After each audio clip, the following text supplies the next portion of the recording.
semuanya.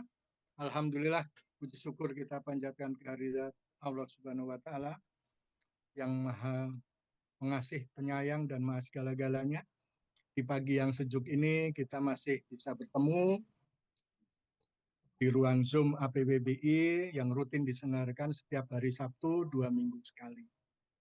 Baik, di tengah keprihatinan kita di awal tahun dan di akhir tahun kemarin, kita tetap mendoakan saudara-saudara kita, terutama di Sumatera, di Jawa Barat, dan di daerah-daerah lain di seluruh Nusantara yang mungkin sampai hari ini masih diberikan masih disayang oleh Allah Subhanahu wa Ta'ala, diberikan cobaan. Semoga mereka semuanya diberikan kekuatan agar bisa mengatasi segala persoalan pada hari ini.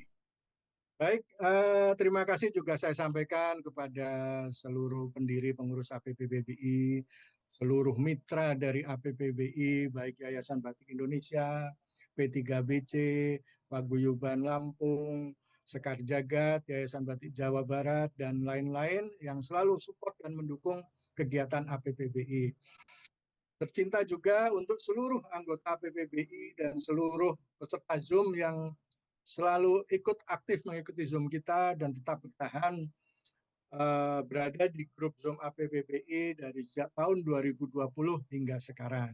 Mudah-mudahan apa yang APPBI atau kami sampaikan bisa bermanfaat untuk khasanah batik Indonesia, terutama untuk perkembangan batik Indonesia dan juga untuk masyarakat umum. Saya atas nama tim Zoom juga mengucapkan selamat berpuasa Ramadan yang insya Allah minggu depan akan kita laksanakan. Mudah-mudahan kita semuanya yang ada di sini dan semua sahabat baik yang tidak bisa hadir atau dimanapun berada bisa dipertemukan hingga satu Ramadan yang akan datang. Amin, amin. Baik, tema kali ini memang kembali kita mencoba mengenai Indigeo ya. Kalau dulu Indigo ini terkenal dengan nama IG ya, tapi rancu kemudian oleh kementerian dirubah menjadi Indigeo, indikasi geografis. Salah satu batik yang mendapatkan indikasi geografis di Cirebon adalah batik Waleran. Apa dan bagaimana nanti akan kita simak ya, pasti akan menarik sekali.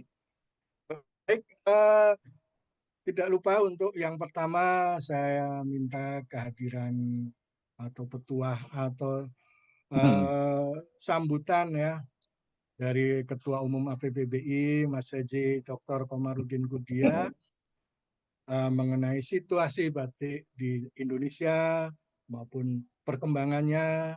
Monggo Mas Haji. Baik, bismillahirrahmanirrahim. Assalamualaikum warahmatullahi wabarakatuh. Salam sejahtera untuk kita semuanya. Di hari yang ini cukup lumayan nih, mendung tapi juga ceria. Oh iya, berkeringat nih, ya. karena saya lagi di Cirebon. Ya, semuanya yang hadir, terima kasih, terutama kawan-kawan yang ada di KMPIG Batik Tulis Waleran Megamendung Cirebon.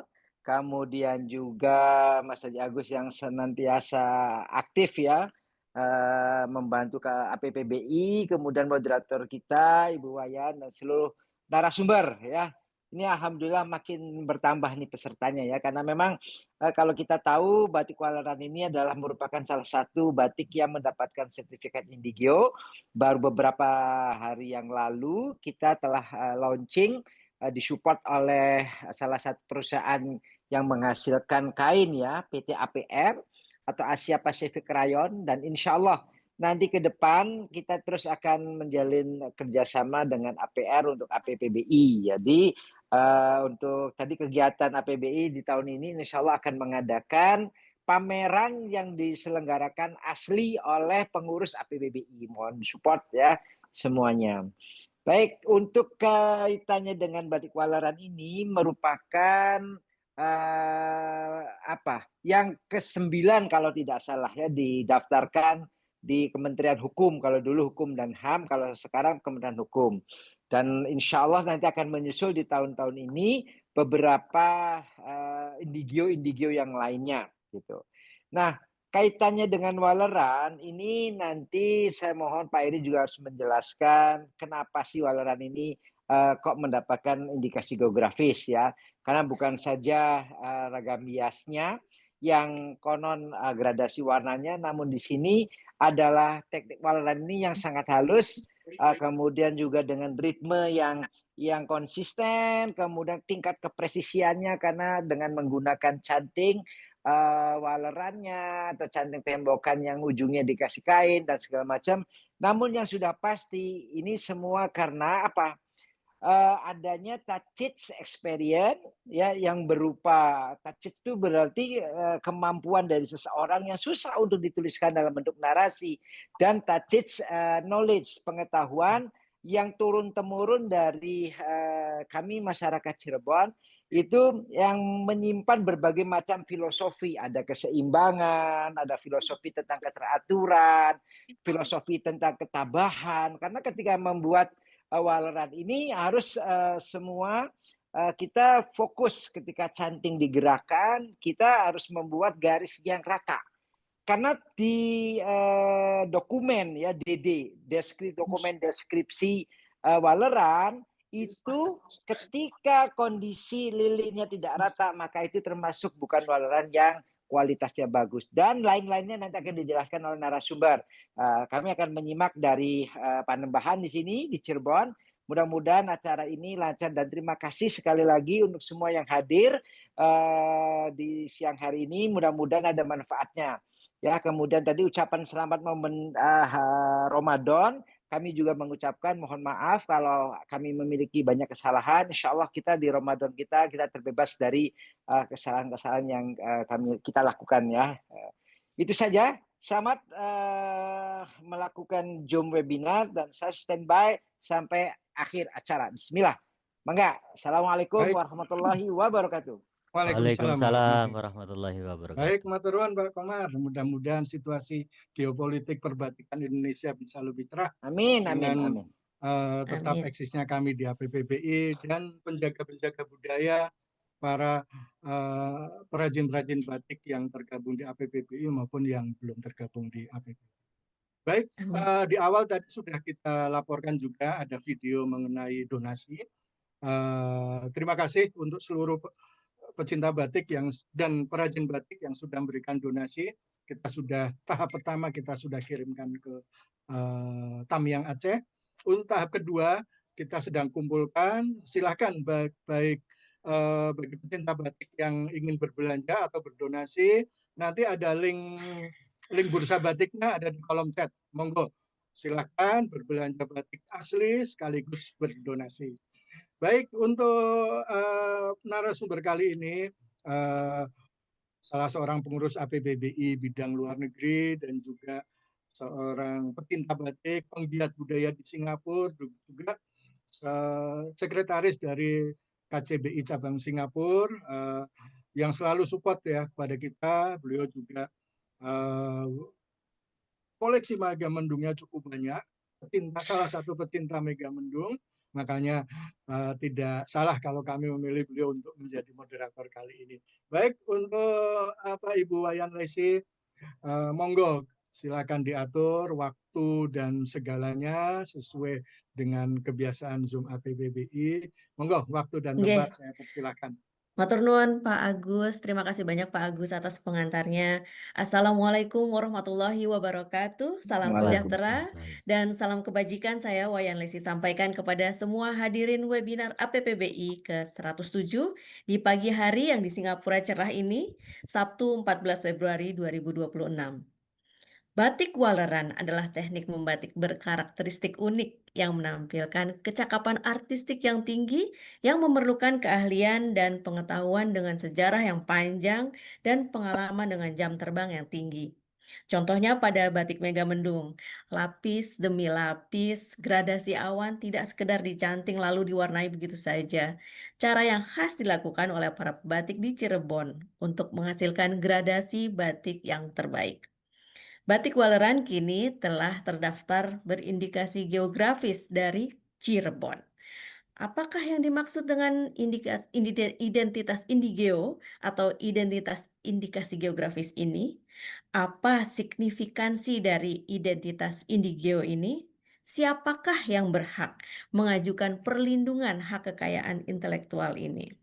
Ada banyak pertanyaan mengenai teknik batik Waleran ya, dan kini adalah saatnya untuk mengetahui hal tersebut karena kita akan bersama-sama menimba ilmu ke Cirebon.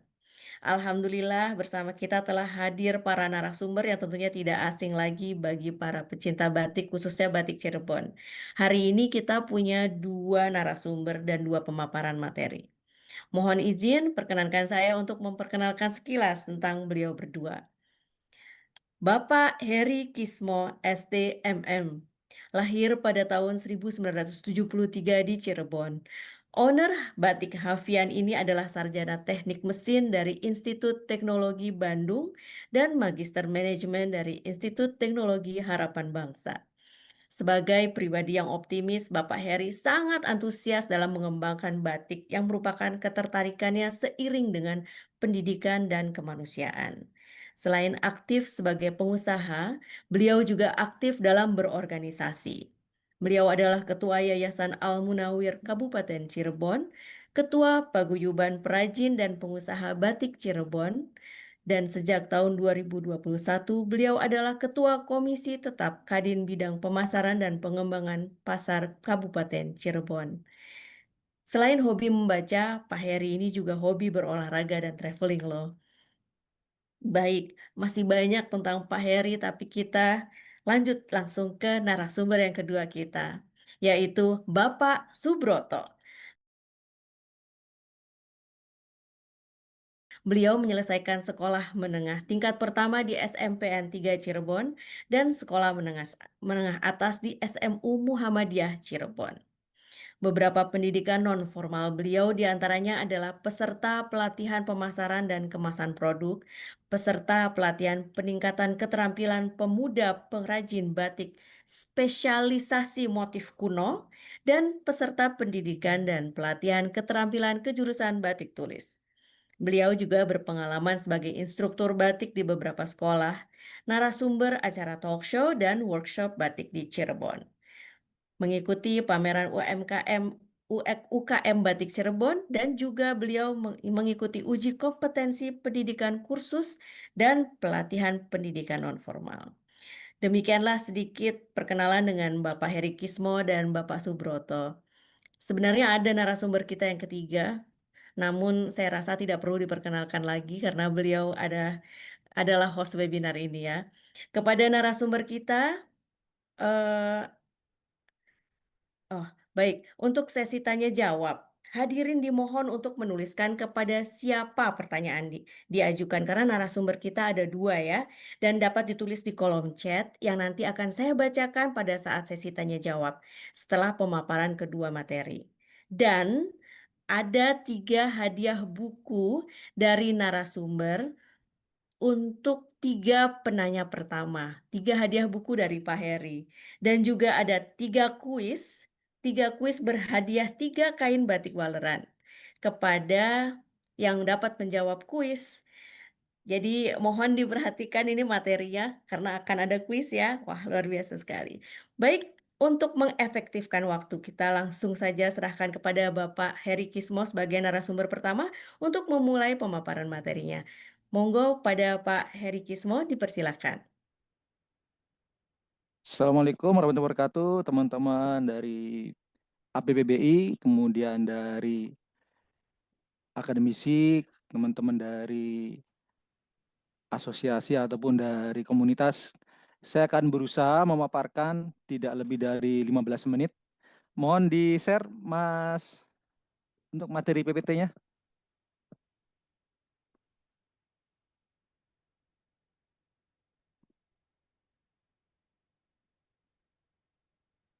Sebelumnya saya mohon izin menyampaikan materi pada Pak Profesor Dr. Kemenkudia karena ini sejatinya adalah karya beliau. Jadi saya akan sedikit memaparkan dan saya memohon untuk nanti Pak Komar menambahkan dan mengoreksi apa yang mungkin perlu ditambahkan. Sharing session hari ini akan mengangkat mengenai potensi dan perkembangan batik tulis Waleran Cirebon setelah mendapatkan sertifikat indikasi geografis. Ini saya tampilkan quote dari Presiden Nelson Mandela. Ketika kita berbicara tentang budaya, kita tidak hanya melihat ke belakang, ke masa lalu, tetapi kita juga melihat ke depan, yaitu ke masa depan. Makanya di sini penting bagaimana setelah mendapatkan indikasi geografis, harus bagaimana kami dari KMPIG Waleran. Selanjutnya, Mas. Nah, ini tadi gelar saya itu STMM, sebenarnya aslinya ST-nya itu saking trusmi, Ibu Wayan. MM-nya itu Merawit dan Megamendung. Selanjutnya, Mas. Dari Institut Teknologi Batik Trusmi ya. Ya, betul. Rektornya Pak Dr. Komarudin Kudia. Di sini indikasi geografis batik tulis Waleran merupakan karya dari Profesor Dr. Komarudin Kudia. Karena ini beliau yang membuat DD-nya, dokumen deskripsinya. Kemudian pengajuannya itu tanggal 30 Juni 2025 dan mendapatkan pendaftaran atau didaftarkan resmi mendapatkan IG itu tanggal 11 September 2025. Ini kami diserahkan langsung oleh Pak Dirjen, yaitu Pak Insinyur Razilu. Beliau, Pak Dirjen langsung datang ke Cirebon, ke tempatnya Pak Bupati, ini kantor Bupati, ada Pak Bupati, kemudian Pak Komar, kemudian Pak Dirjen, dan teman-teman dari dinas di kota Kabupaten Cirebon. Jadi ini merupakan Indigeo batik ke-8. Yang ke-7 Waleran. Yang ke-7 itu Merawit, batik Merawit yang ke-7, kemudian yang ke-8 Waleran, kemudian yang ke-9 tadi yang disampaikan Pak Komar, saya belum menyimak yang ke-9 itu untuk IG batik apa. Selanjutnya, Mas.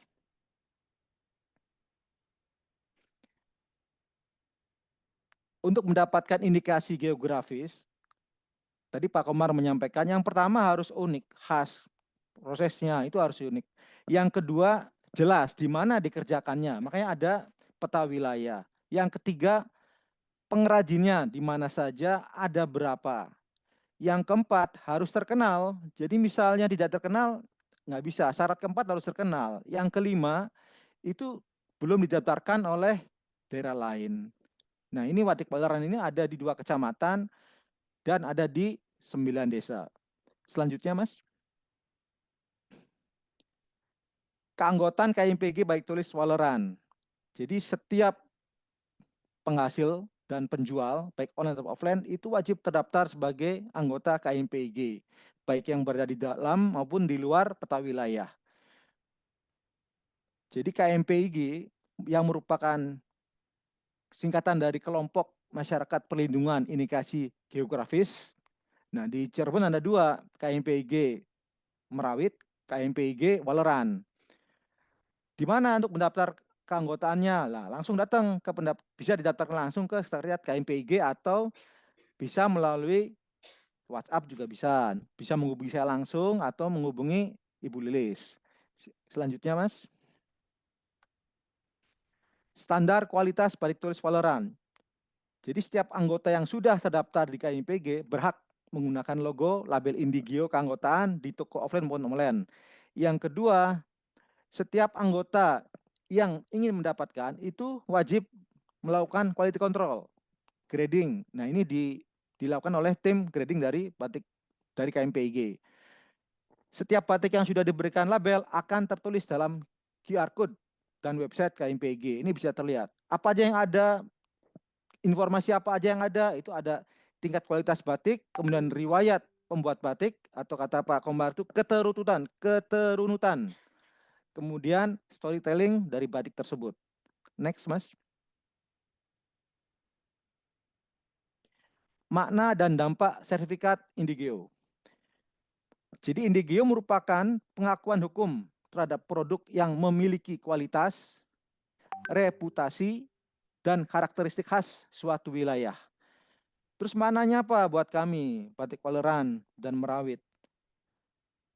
Artinya bahwa kita terlindungi secara hukum terhadap motif, teknik, dan nama batik tulis Merawi dan Waleran Cirebon.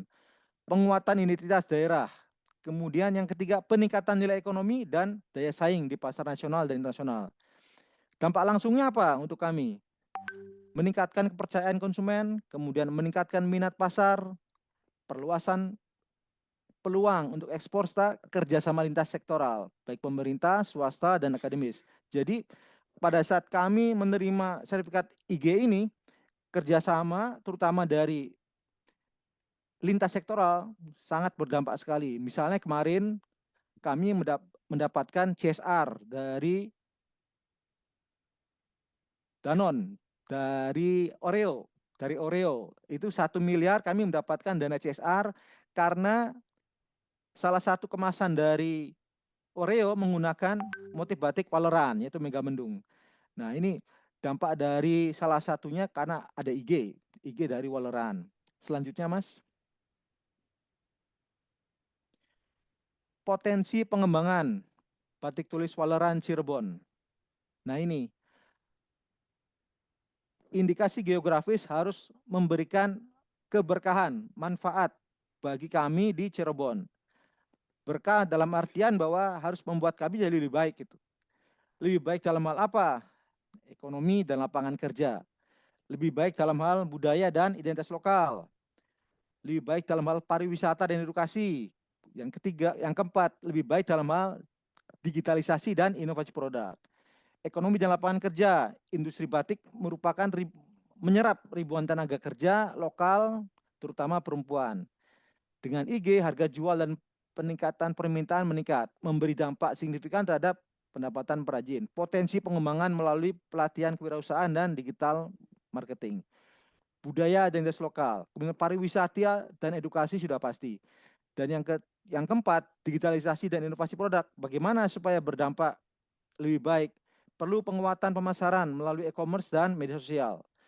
Kolaborasi dengan desainer muda untuk menciptakan produk turunan seperti fashion modern, home decor, dan souvenir premium.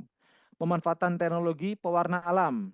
Kami sudah pernah di training selama 5 hari langsung dari Jogja, Balai Besar Tekstil Jogja, membuat batik dengan menggunakan warna alam. Ternyata bisa kami lakukan. Ini termasuk inovasi juga bahwa produk IG Waleran bisa menggunakan warna alam. Nah, ini sudah dibuktikan oleh Pak Broto. Nanti Pak Broto bisa memberikan paparan mengenai batik warna alam ini sebagai terobosan lain, inovasi lain dari batik Waleran yang biasa menggunakan warna sintetis. Selanjutnya, Mas. Nah, ini tantangan dan strategi ke depan. Karena IG ini harus kita jaga kesinambungannya. Yang pertama, konsistensi mutu sesuai dokumen deskripsi. Bagaimana supaya mutunya terjamin?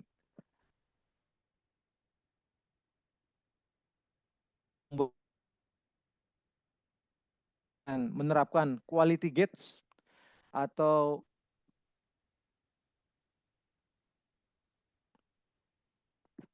kita menerapkan quality gates atau grading. Jadi sebelum mendapatkan label kita di grading dulu. Ini termasuk kategori kualitas yang mana.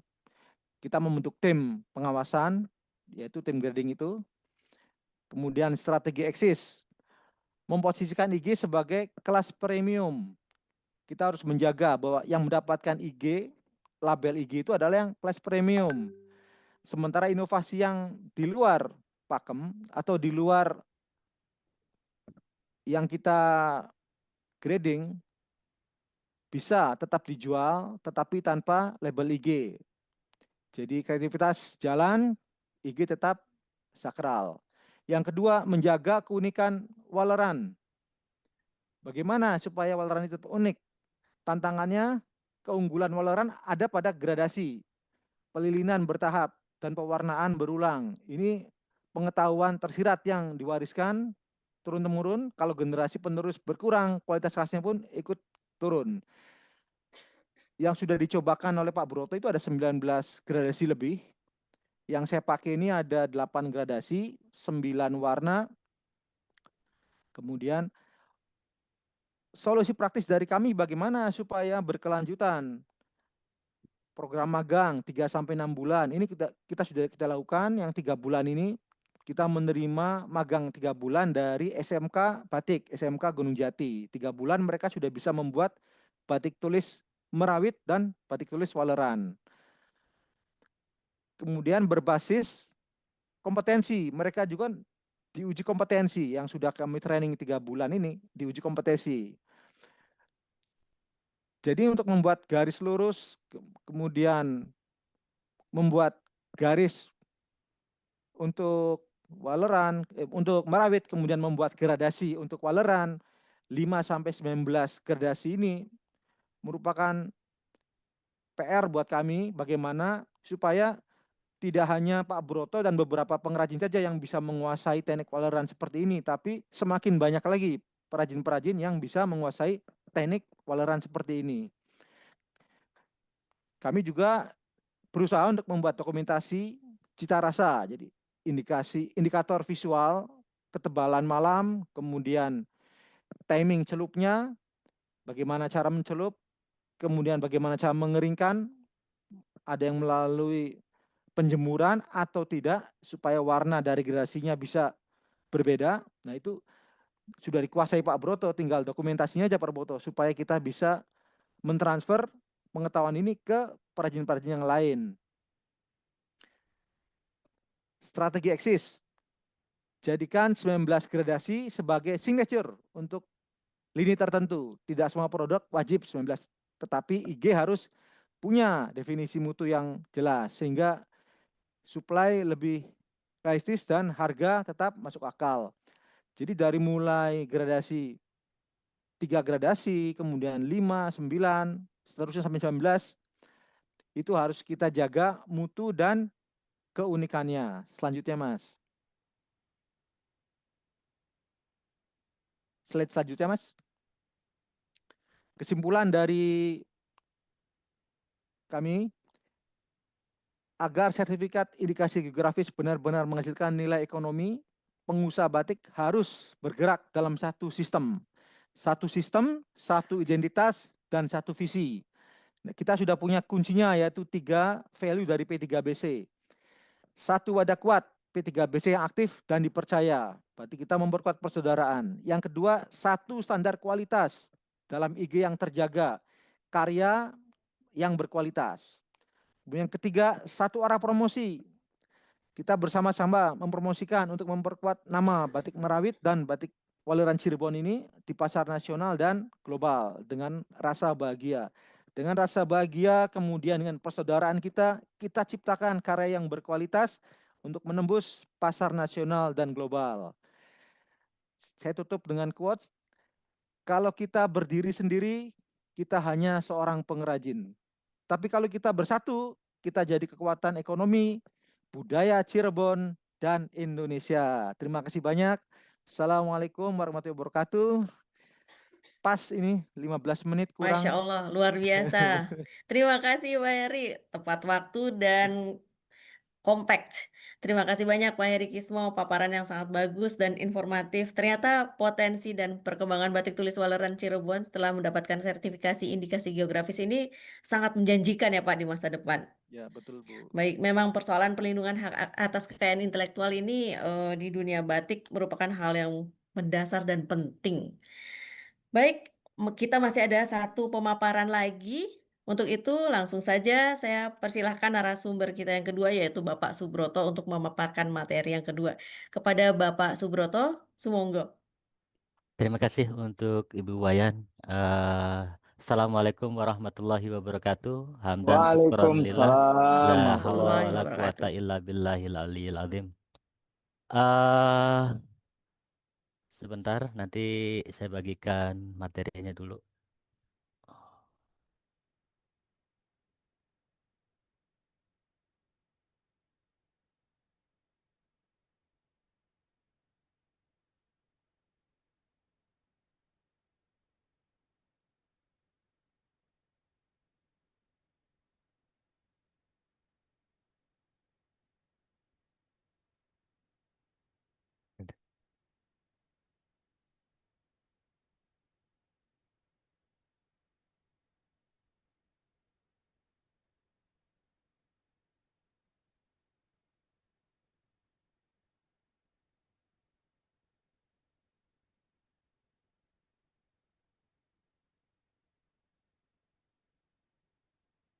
Oke.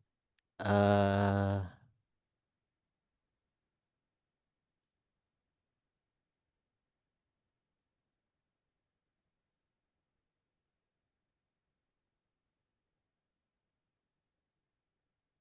di layar nggak muncul ya? Kirimkan Ah, aja dulu Nggak muncul, materinya, Pak. dikirimkan Enggak. saja dulu ke Atau Ivan. dibantu Ivan aja, Broto. dibantu Nggak Ivan cukup ya? aja. Dibantu Dibantu Ivan Ivan aja. aja, Van. Enggak Bapak. Nggak muncul. Maklum eh anak kampung, Pak. Enggak, tenang aja, aman. Masya Allah, oke Ya. Pak. Sip.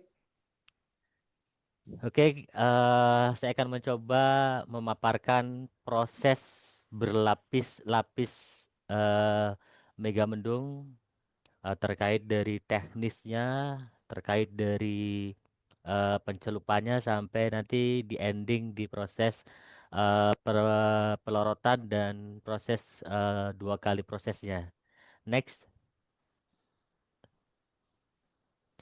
proses membatik megamendung. Yang pertama, di semua batik pasti ada membuat sketsa yang lebih spesifik di megamendung itu membuat sketsa berupa karakteristik awan. Jadi kalau misalkan gambarnya bunga berarti bukan termasuk karakteristik dari megamendung. Yang proses selanjutnya adalah proses maleri.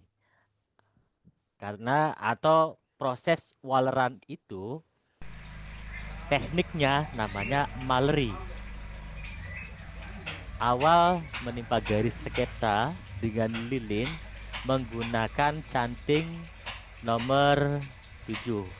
Kurang lebih cantingnya seperti ini. Kita menggunakan canting made in Pekalongan, bukan dari Jogja atau dari itu. Karena nanti ujungnya berbeda dengan produk Pekalongan. Jadi dalam proses maleri atau menimpa garis dengan lilin canting nomor 7 itu harus stabil. Karena kita harus mengatur juga namanya suhu lilin.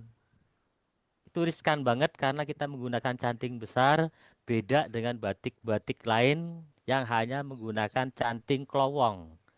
Canting klowong biasanya menggunakan nomor 3 atau nomor 4. Sementara kita lebih up 7 dengan lubang yang cukup besar. Next. Yang kedua, proses membatik megamendung adalah proses nembok dasar. Akan kita warna dengan proses kedua atau matang pindo. Jadi dalam proses nembok dasar itu kita menutup bagian dasar supaya nampak desain ataupun garis-garis awal dari sebuah motif tadi. Jadi hingga motif awalnya itu lebih nampak setelah nanti diblok atau di tembok. Itu menggunakan canting sama seperti dengan batik-batik yang lain. Akan tetapi di proses nembok terhadap batik megamendung itu harus merapat dan harus pas dengan garis awal. Karena goresan itu lepas dari garis awal, satu mengubah dari desain tadi, yang tadinya runcing nanti bisa saja menjadi bulat. Yang kedua, kalau kurang dari garis awal, itu akan membuat garis tipis berwarna. Jadi untuk desain awalnya nanti kurang perfect atau tidak cantik lagi. Next. Nah, proses membatik mengendung selanjutnya adalah pewarnaan pertama.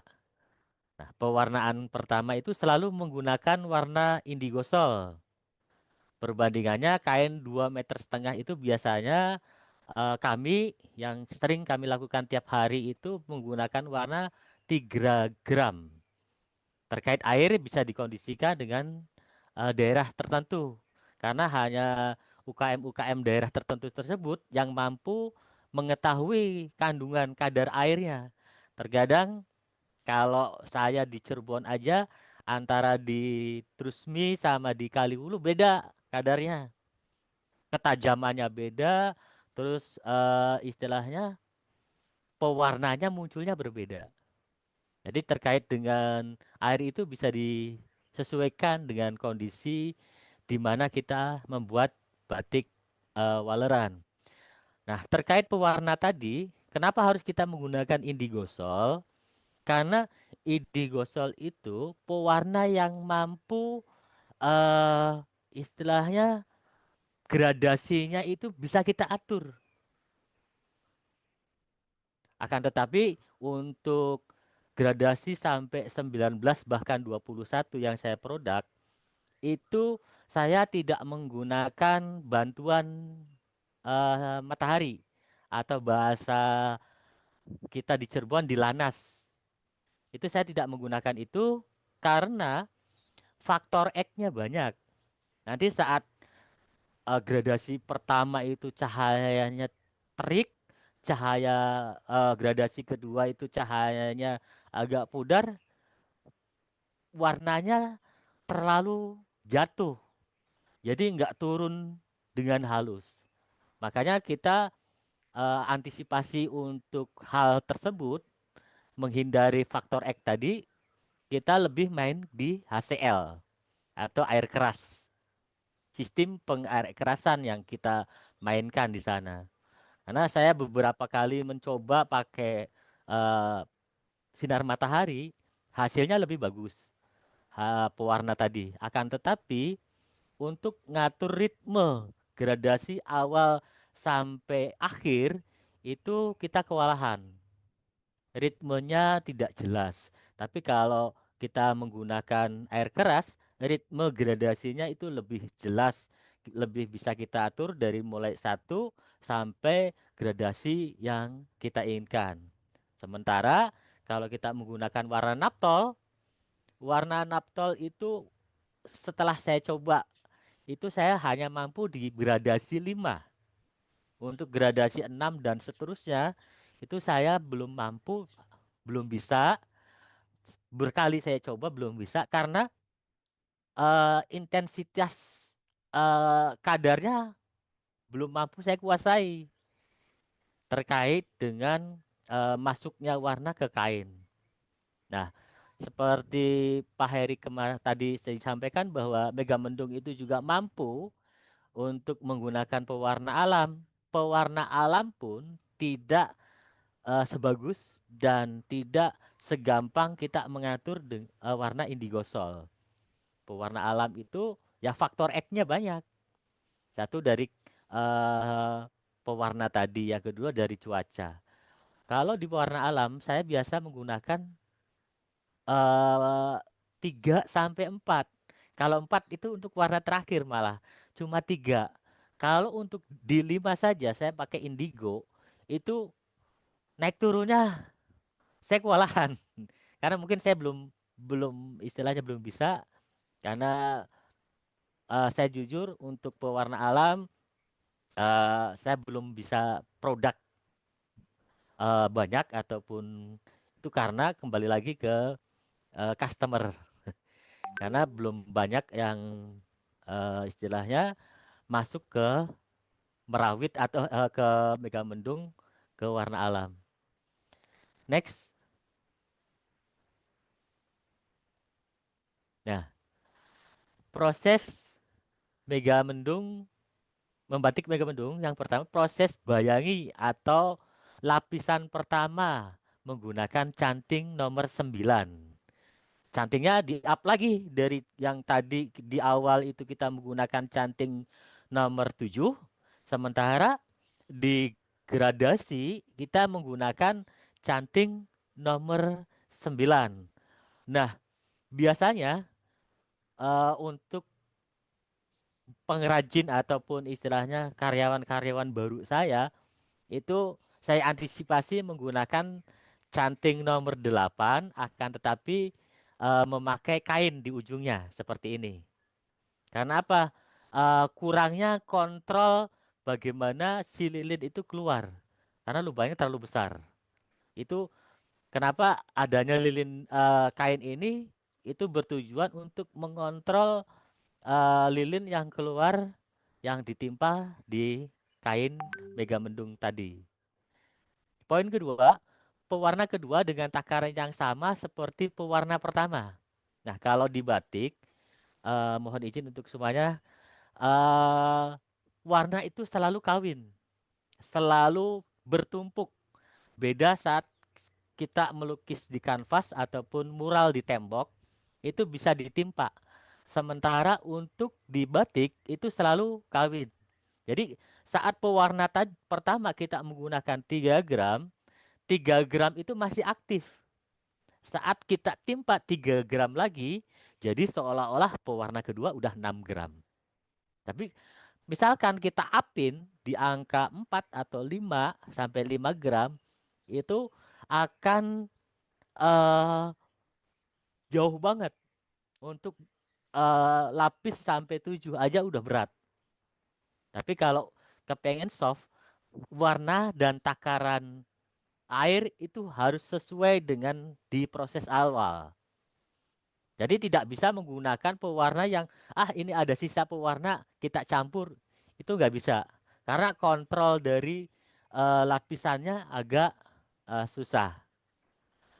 Poin selanjutnya, proses bayangi kedua mengikuti gradasi pertama dengan canting nomor 9 tadi. Jadi gradasi kedua pun mengikuti alur. Jadi saat belok itu harus belok, saatnya runcing itu harus runcing. Terkadang karena megamendung itu istilahnya beda dengan batik yang lain. Kalau batik yang lain itu rata-rata bikin garis itu kecil-kecil, putus-putus. Kayak isen-isen itu cuma garis kecil putus. Jadi tidak perlu ketelitian yang ekstra gitu. Sementara kalau kita membuat gradasi megamendung, satu garisnya panjang, yang kedua alurnya harus sama. Harus sesuai dengan alur pertama. Banyak sekali, mungkin di pasar juga banyak gradasi yang terkadang awalnya belok jadi lurus. Nah itu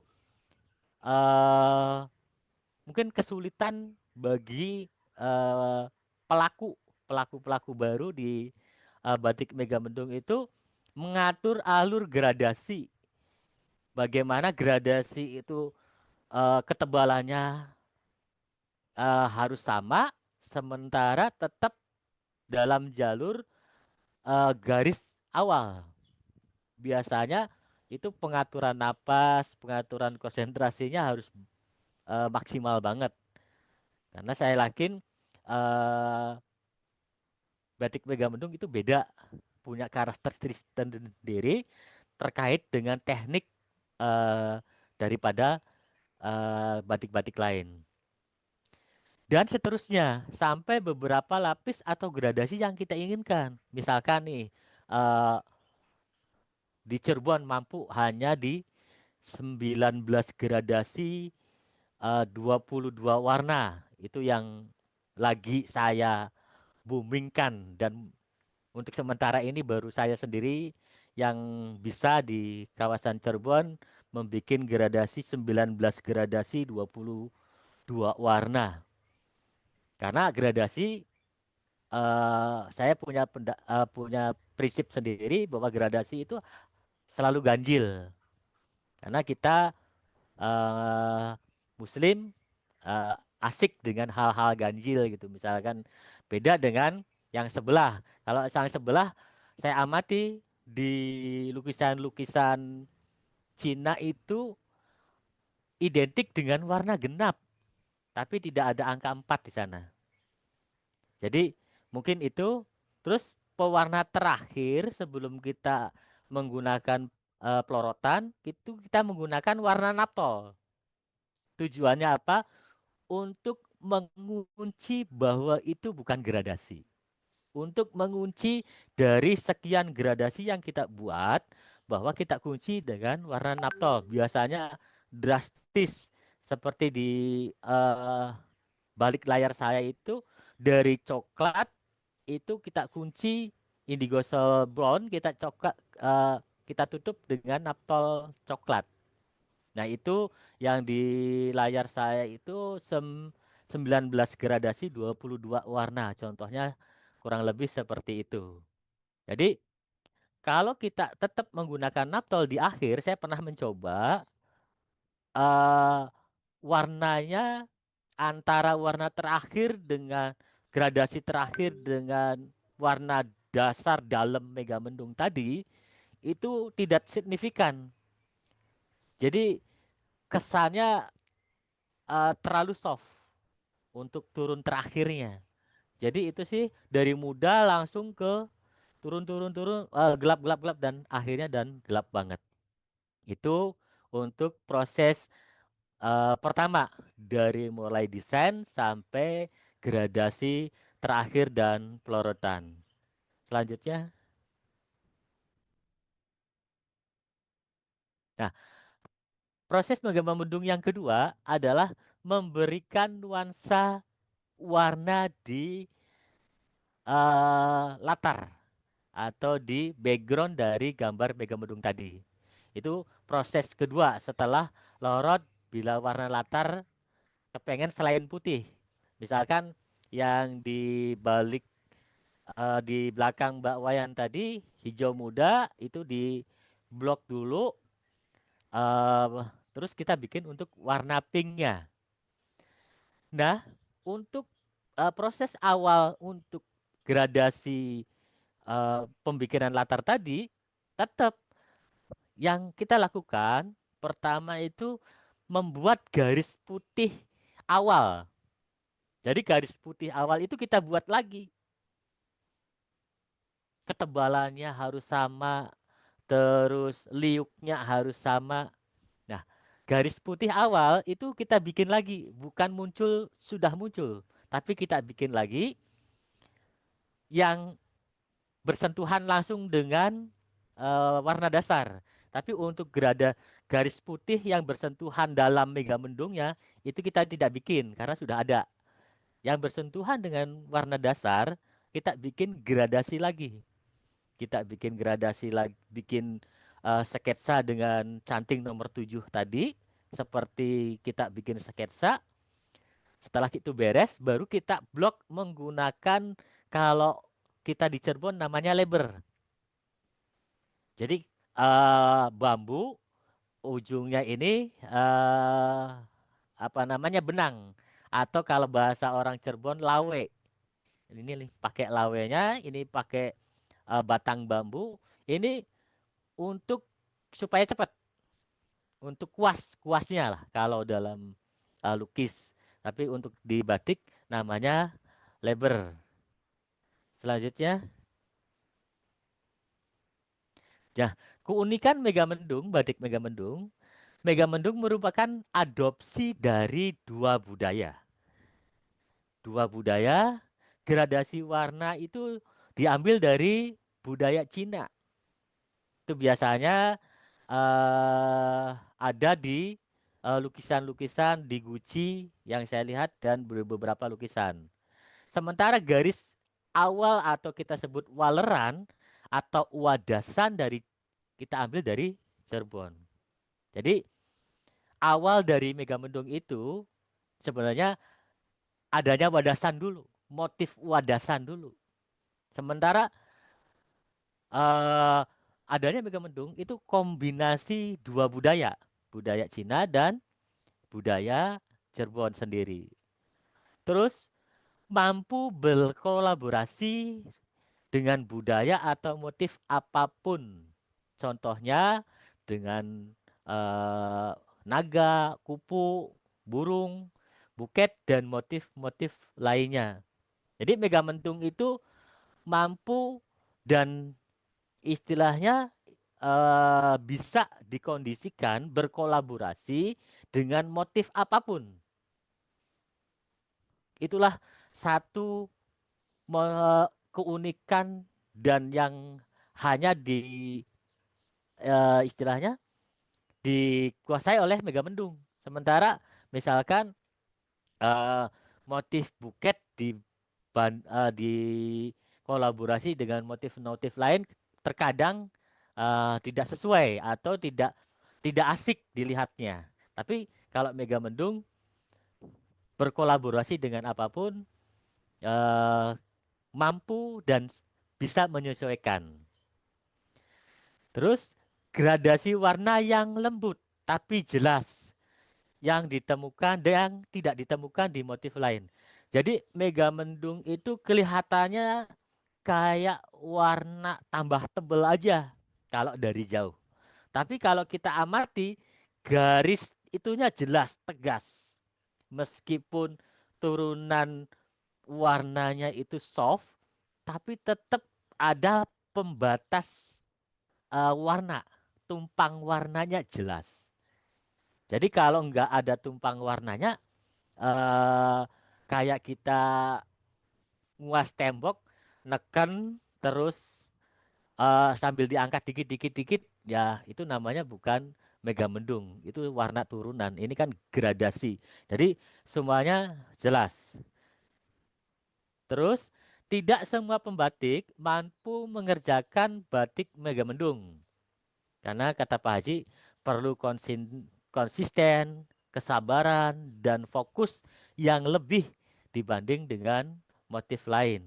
Jadi untuk bikin suatu garis panjang itu kita harus mengatur nafas, mengatur gestur tubuh kita, terus kita juga harus fokus, pola pikir kita harus fokus. Nah, disitulah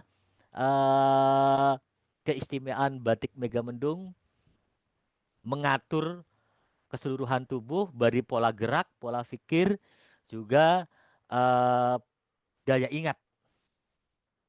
Next, selanjutnya. Nah,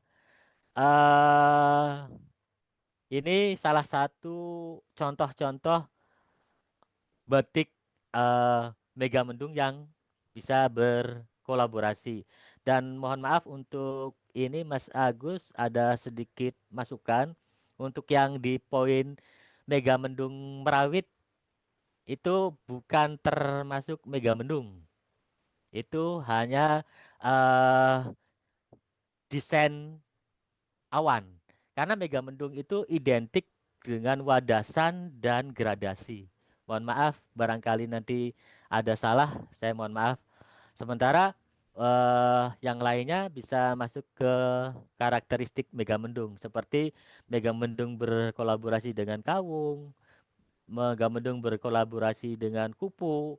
Sementara Megamendung 21 warna itu masih bisa kita sebut Megamendung. Sementara untuk Megamendung Merawit untuk kita semua kita sambil diskusi itu bukan termasuk Megamendung karena Megamendung itu identik dengan wadasan dan gradasi warna. Mungkin nanti Pak Haji bisa lebih jauh. Selanjutnya.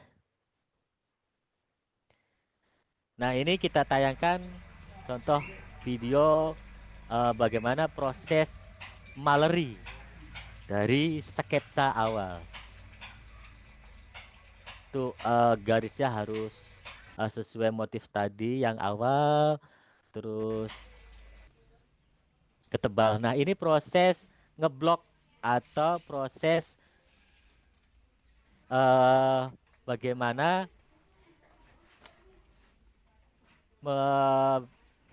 dasar untuk nanti kita warnai. Ini prosesnya, jadi harus rapat dengan garis awal. Nanti ada yang nempel sedikit, harus kita rapihkan di proses selanjutnya. Nah, ini proses gradasi.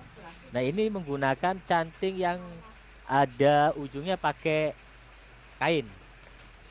Yang ini. Ini saat digradasi pertama.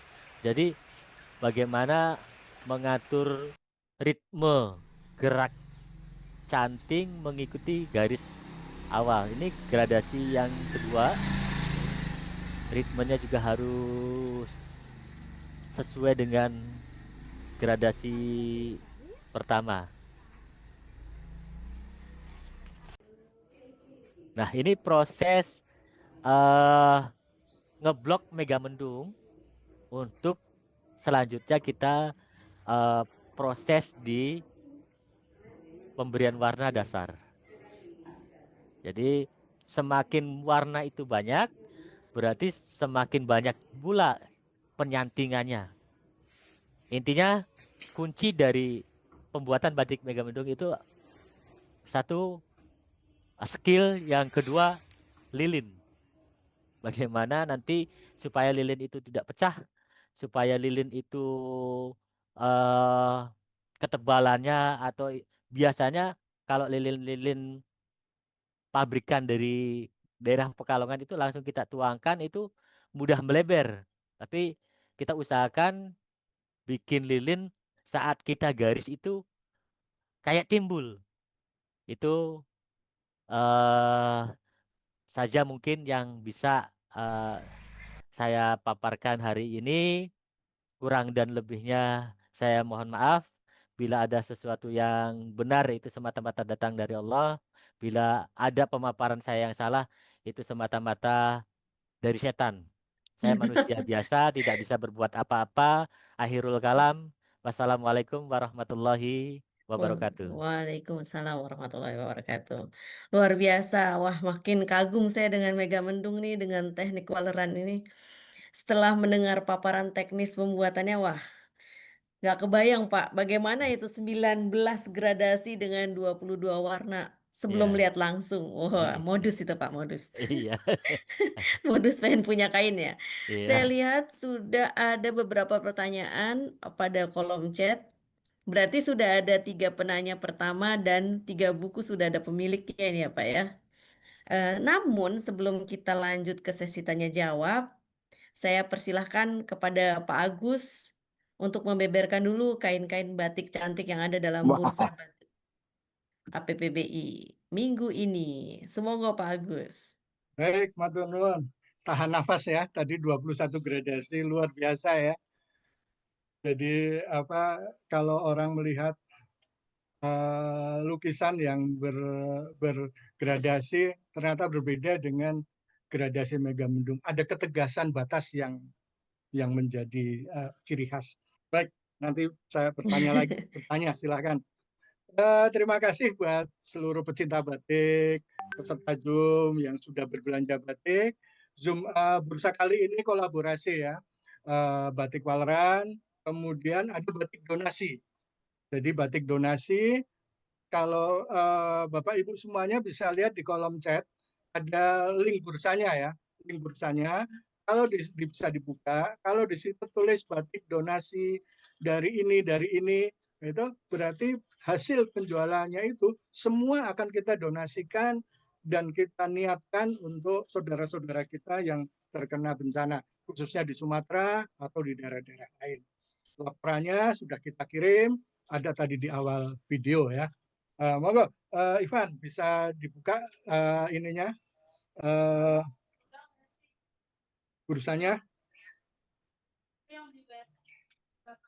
Baik, ini yang nomor 1, ini ada batik Megamendung. Nah, ini ada Megamendung Bang Biru, ini halus sekali 8.500.000. Ini juga yang kedua, ini coklat ya, coklat itu juga bagus sekali gradasinya. Ini dari Sutra kalau tidak salah, Sutra ya. Monggo 7.500. Kemudian ada yang 2.750.000, ada yang 3.500.000, kemudian ada yang 2.500.000. Ini dengan kualitas yang halus semuanya. Kemudian ada buku batik 3 negeri karya Pak Komar, monggo, harganya 950.000. Kemudian ada buku revitalisasi batik Batang ya. Ini masih tersedia, kemarin sudah laku beberapa biji, kemudian kita tambah lagi stoknya ya, masih ada. Kemudian ada buku batik 3 negeri yang karya Afif Sakur, yang katalog pameran waktu itu. Kemudian yang terakhir ini ada buku tentang Iwan Tirta, Maestro Batik Iwan Tirta, harga 225. Nah, kemudian ini ada batik waleran yang hijau latar pink, ini karya narasumber kita, karya narasumber kita Subroto ini berarti 17 gradasi 19 warna ya, 17 22 gradasi. warna. 22 warna, ini 17 gradasi. Bagus sekali nih warna hijau gradasinya 17, latarnya jambon ya. Jambon ya, kalau saya bilang ini jambon bukan karaping ya. Jambon atau merah jambu, merah muda. Monggo, ini 2.500.000. 2.500.000 panjangnya 2,5 meter, 17 gradasi. Nah, kemudian yang 001, ini sudah laku, Bang Biru. Kemudian 001 ini batik Waleran juga merah ya, batik Waleran merah tembokan ya. Ini 1.300.000. Kemudian 001J ini sutra, kain panjang selendang sutra 1,3. Kemudian yang Megamendung 3 gradasi ada 375, warna hijau, warna merah hijau, kemudian biru dengan latar biru. Ini 275.000. Satu kali proses ya. Ini murah sekali nih, 3 gradasi. Kemudian sebentar, Ivan, tahan dulu. Kemudian ada buku mengenai Harjonegoro. Buku Harjonegoro. Kemudian buku Harjonegoro harganya 425. Kemudian batik Waleran Cirebon juga warna coklat. Bawahnya ada Megamendungnya. Ini juga karya perajin kita. Kemudian ini harganya 950.000. Kemudian ada selendang dari Tenun Rayon ya. Cap ya, Megamendung cap 250.000.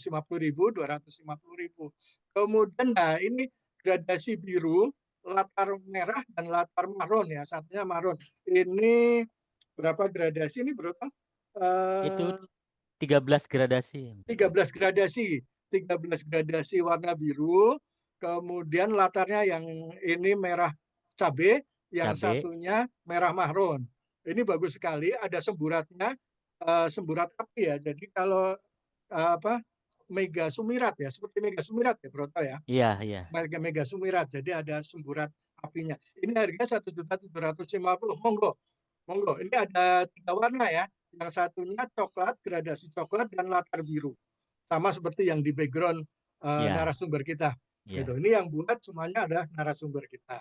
Ini. Kemudian selanjutnya ada batik donasi motif wadasan ya, sebenarnya wadasan ya. Biru 125.000 ini donasi. Kemudian ini donasi dari Batik Komar 125.000. Donasi dari Batik Komar juga 150. Ini donasi dari Batik Komar.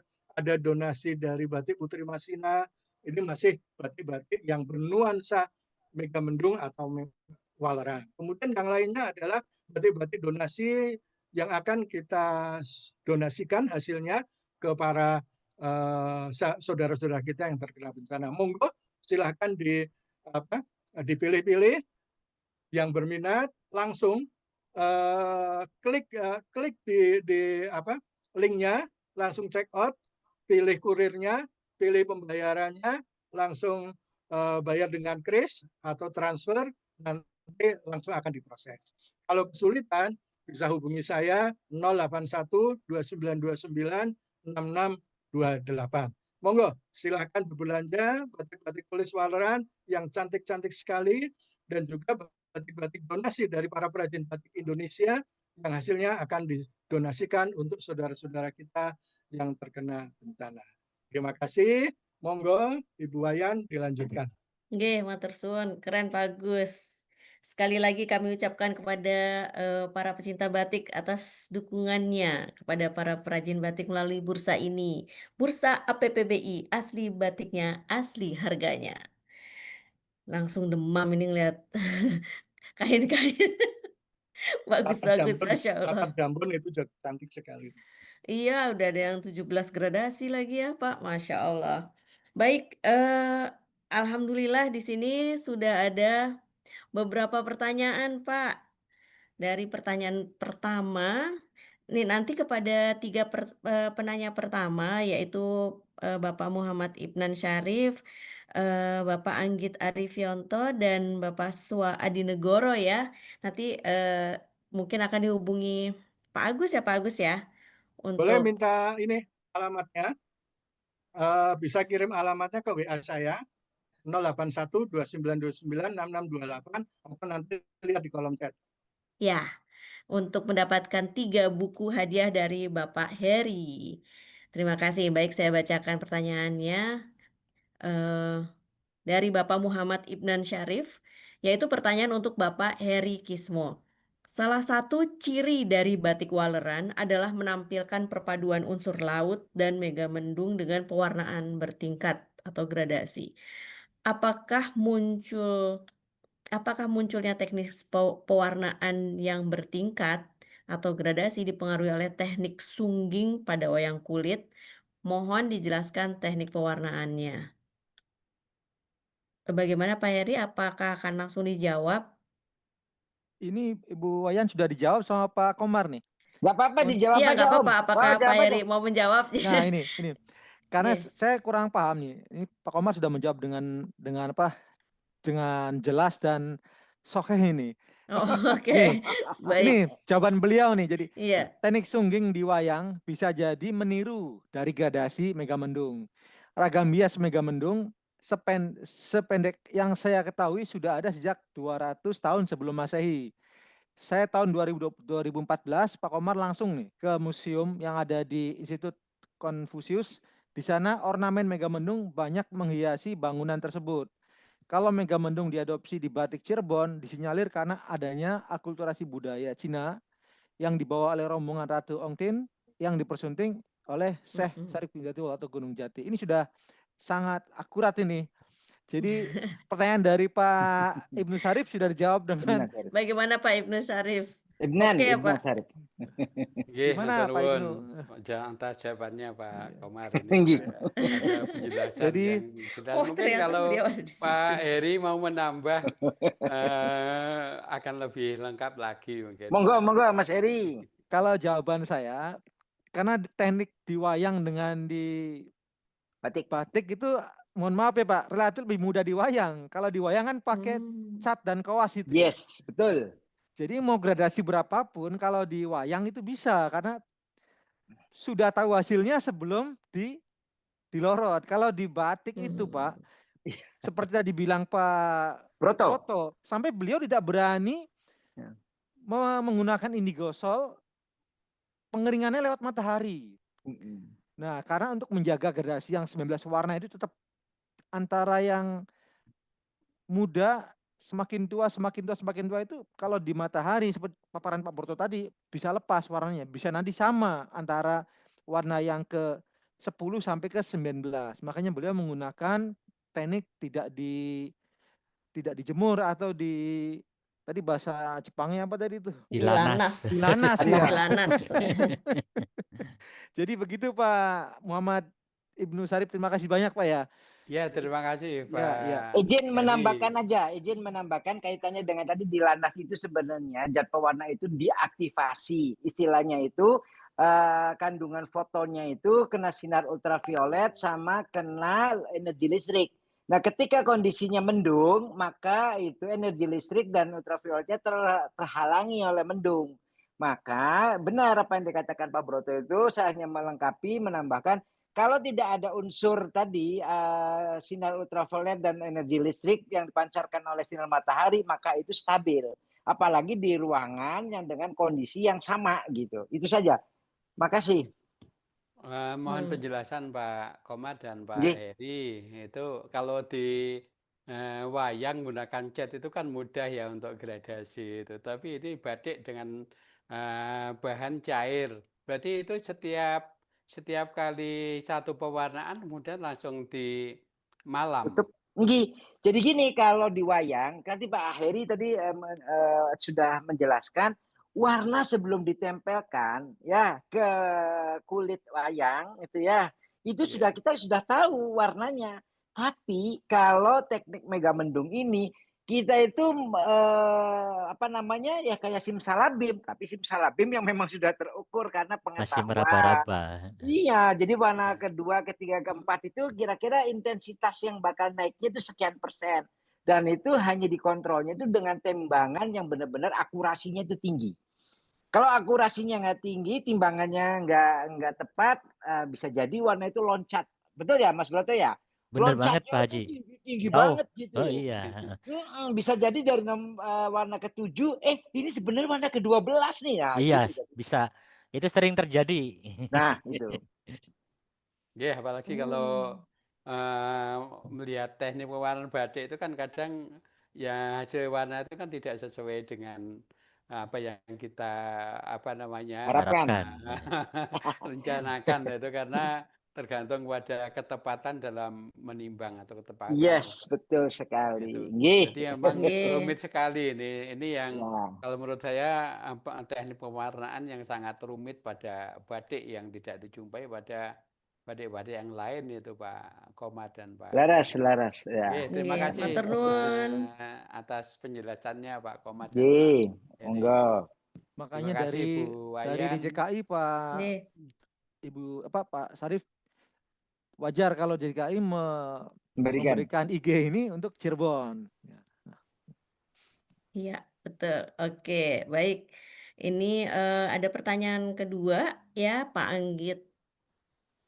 Anggit Arifianto, manajer di ASEAN. Saya aktivis komunitas pria berkain. Saya ingin tanya apakah saat ini bagaimana para perajin batik memperhitungkan masalah pengelolaan limbah batik, terutama untuk limbah lilin dan warna sintetis pada lingkungan. Mengingat saat ini sudah banyak CSR, mungkin harusnya dipikirkan untuk memanfaatkan dana CSR untuk pengelolaan limbah kerajinan batik. Ini udah dijawab oleh Pak Komar sebenarnya ya. Yang paling ini nggak ditujukan kepada siapa nih ya Pak Anggit ya? Iya. Siapa aja Pak Heri ya? Pak Heri juga tahu. Pak Heri juga ada tahu. Iya. Coba Pak Heri.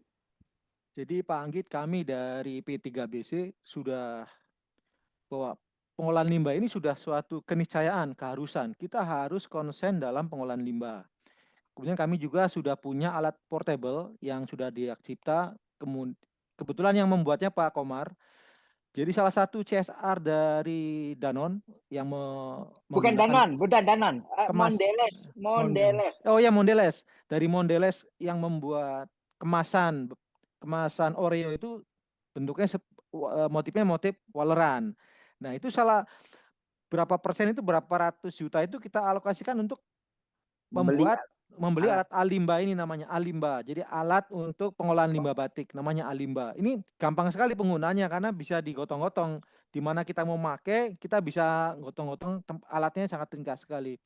Kemudian bulan kemarin juga kami mendapatkan CSR dari Bank Indonesia. Itu membuat 2 pengolah limbah yang skalanya itu bisa untuk mengolah limbah dari 10 rumah produksi. Kalau yang Alimba itu kan kompak ya. Kalau yang dari Bank Indonesia ini nggak bisa pindah-pindah, jadi permanen. Misalnya di satu RT itu ada 10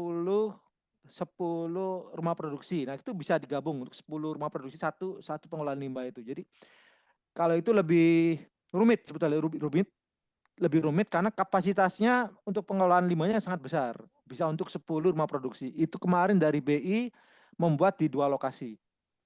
Jadi alhamdulillah sejak ada indikasi geografis ini, kami banyak mendapatkan bantuan, baik dari Pemda ataupun dari pengusaha, juga dari Bank Indonesia dan bank yang lain. Itu Ibu Wayan. Sedikit menambahkan Oke, untuk terima kasih.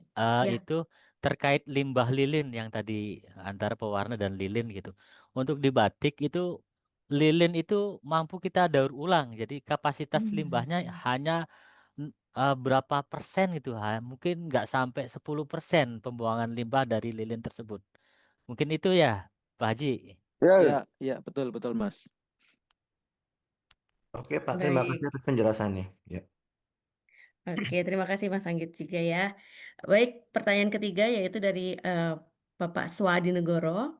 Selamat siang, saya Swa dari Museum Batik Indonesia. Izin menyampaikan pertanyaan kepada Bapak Heri. Yang pertama, dengan penetapan Indigeo Waleran pada Cirebon, bagaimana tanggapan Anda apabila ada pembatik dari luar Cirebon yang kemudian menerapkan teknik waleran ini pada motif-motif selain wadasan Megamendung? Dan kemudian pertanyaan kedua kepada Pak Broto atau Pak Agus, apabila gradasi atau bayangi diaplikasikan pada motif wadasan atau khas Cirebon selain Megamendung? Apakah boleh diidentifikasikan sebagai batik dengan teknik waleran atau istilah waleran hanya dapat diaplikasikan pada Megamendung sebagaimana tersirat dalam Indigeo? Terima kasih. Monggo Pak Heri. Ini Mas Wah ini dari Museum Batik nih. Alhamdulillah, terima kasih banyak sudah berkunjung kemarin ke Trusmi. Pertanyaan untuk saya, bagaimana tanggapan saya apabila ada pembatik dari luar Cirebon yang kemudian menerapkan teknik waleran pada motif selain wadesan atau megamendung. Nah, ini kemarin saya dapat info nih dari Mas Hisam. Mas Hisam tuh beliau adalah Ketua HIPMI Kota Madya Cirebon. Tadi rasanya hadir ya? Ada Mas Hisam nih. Beliau juga wakil saya di P3BC. Beliau kemarin menyampaikan, Mas Heri, kemarin saya ketemu dengan Pak Dudung, sahabatnya Pak Komar, Pak Dudung. Katanya beliau bercerita, saya bisa kok menggunakan teknik megamendung di batik saya dengan menambahkan beberapa titik-titik. Oh, jadi beliau juga bisa menggunakan teknik waleran. Nggak apa-apa, jadi kalau dari daerah-daerah lain menggunakan teknik waleran untuk membuat batik, silakan saja. Untuk selain wadasan boleh. Yang tidak boleh itu mengakui bahwa teknik waleran atau megamendung ini adalah dari daerah yang mengakui. Nah, itu yang tidak boleh. Kalau waleran sudah pasti itu teknik batik dari Cirebon. Itu yang nggak bisa diganggu. Karena itu namanya BPKB, bukti pemilikan kualitas batik. Nah, itu adanya di Cirebon. Untuk BPKB waleran ada di Cirebon itu. Jadi nggak bisa diganggu. Tapi kalau menggunakan teknik waleran untuk selain wadasan, contohnya Pak Dudung kemarin cerita ke Mas Isam, itu boleh-boleh saja. Gimana Pak Komar tanggapannya? Baik, izin saya menambahkan. Jadi gini, semua teknik batik itu di seluruh daerah pembatik khususnya di Indonesia itu sebenarnya bisa dilakukan. Seperti teknik merawit pun bisa. Hanya kalau untuk sampai mendapatkan sertifikat indikasi geografis, satu di antaranya harus memiliki komunitas dan daerah yang jelas nanti dibatasi dengan garis yang tegas dan diakui oleh pemerintah setempat. Jadi kalau daerah-daerah lain misalnya menggunakan teknik waleran, nggak ada masalah. Tapi ketika dia mengusulkan untuk mendapatkan indikasi geografis, karena kita telah mendaftarkan lebih awal dan rejim kekayaan intelektual ini siapa yang mendaftarkan lebih dulu dan bisa dibuktikan dari dokumennya sampai ke pemeriksaan substantifnya, maka pemerintah berhak memberikan sertifikat Indigeo. Jadi kalau daerah lain misalkan di Madura, kok di Madura juga ada teknik merawit? Ya, silakan. Tapi di sana ada nggak komunitasnya yang diakui secara hukum dari pemerintah setempatnya, kemudian juga masyarakatnya itu guyup seperti adanya KMPIG. Nah, KMPIG sebagai syarat kelompok masyarakat pelindungan indikasi geografis. Sementara kami yang ada di Cirebon itu lengkap. KMPIG-nya ini ketuanya Pak Heri Kismo ini. Ya, untuk merawit dan waleran karena KMPIG-nya itu di bawah P3BC. P3BC itu bermitra ya dengan APPBI. Jadi dari APPBI, P3BC dan KMPIG, maka sudah jelas. Kembali lagi tadi teknik digunakan untuk daerah lain mah enggak, kita nggak boleh melarang. Yang tegasnya itu ya kalau mengakui bahwa ini kita punya indikasi geografis juga loh waleran, nah itu nggak mungkin bisa terjadi. Makasih. Gitu ya Pak ya. Jadi penting sekali ya adanya komunitas untuk mewakili kelompok dari daerah tersebut gitu ya Pak ya. Tepat sekali Bu Wayan. Luar biasa. Baik. Kemudian pertanyaan berikutnya Pak kepada Pak Broto. Ya. Tadi mohon maaf pertanyaannya. Ya, apabila gradasi atau bayangi diaplikasikan pada motif wadasan khas Cirebon selain megamendung, apakah boleh diidentifikasikan sebagai batik dengan teknik waleran atau istilah waleran itu hanya diaplikasikan pada megamendung? Jadi mungkin yang belum terjawab yang akhir nih, bagian akhir pertanyaan. Untuk waleran sendiri sebenarnya teknik bagaimana awalnya itu membikin wadasan. Awalnya itu bikin waleran atau wadasan. Sementara kalau bahasa kita tekniknya namanya maleri, terus diaplikasikan misalkan bunga melati itu kita pakai waleran, itu sah-sah saja, tapi bukan termasuk karakteristik Megamendung. Meskipun itu digradasi seperti Megamendung. Karena Megamendung itu kembali ke pemaknaan Megamendung tersendiri tadi di awal, bahwa Megamendung itu terbentuk dari wadasan dari budaya Cirebon dan gradasi warna yang diadopsi dari budaya Cina. Mungkin Pak Haji barangkali itu. Baik, Bu Wayan, ini saya Ya, tambahkan ya. Mohon monggo Pak. maaf, tidak dari penjelasan Pak Broto itu sudah bagus sebenarnya.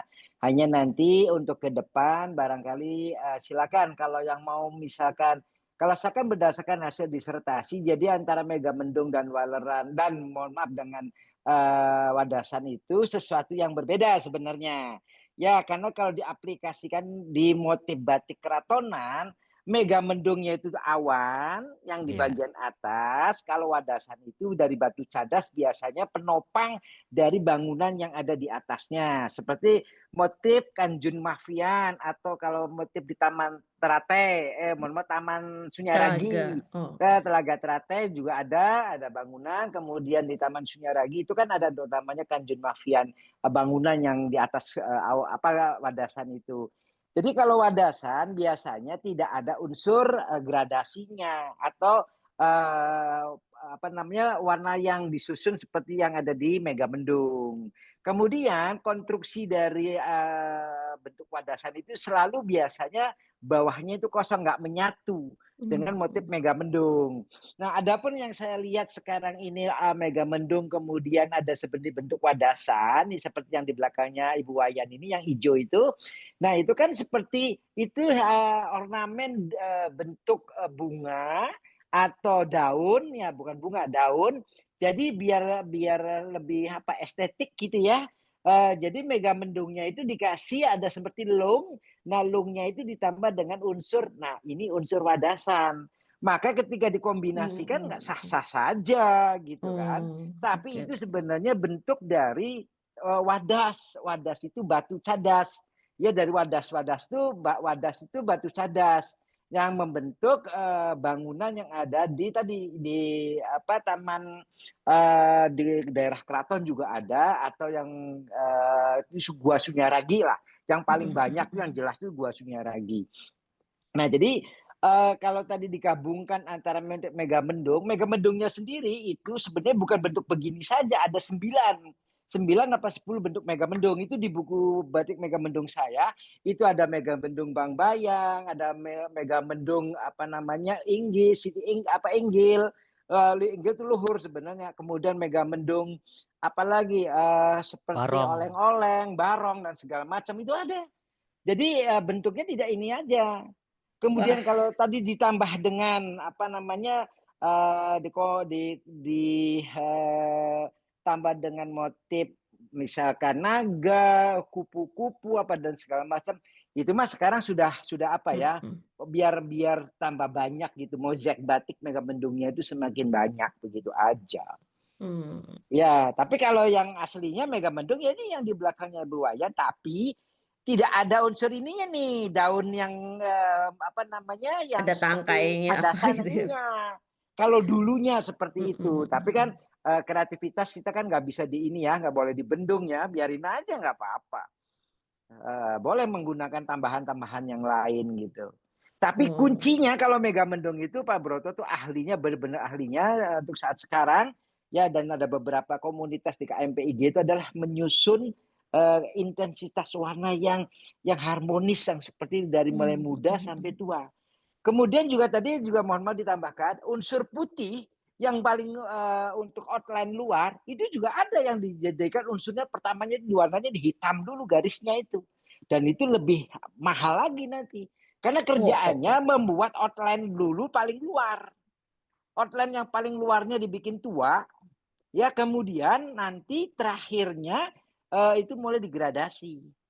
Nah, begitu kan Pak Broto? Iya, Bener Pak Haji. Jadi Nah, itu. lebih eksklusif. Nanti Yes. pertama kita Wah. bikin outlet garis awal dulu, Yes. terus kita lorot, kita bikin gradasinya itu Nah, itu baru. kerjaannya lebih Wih, AOW.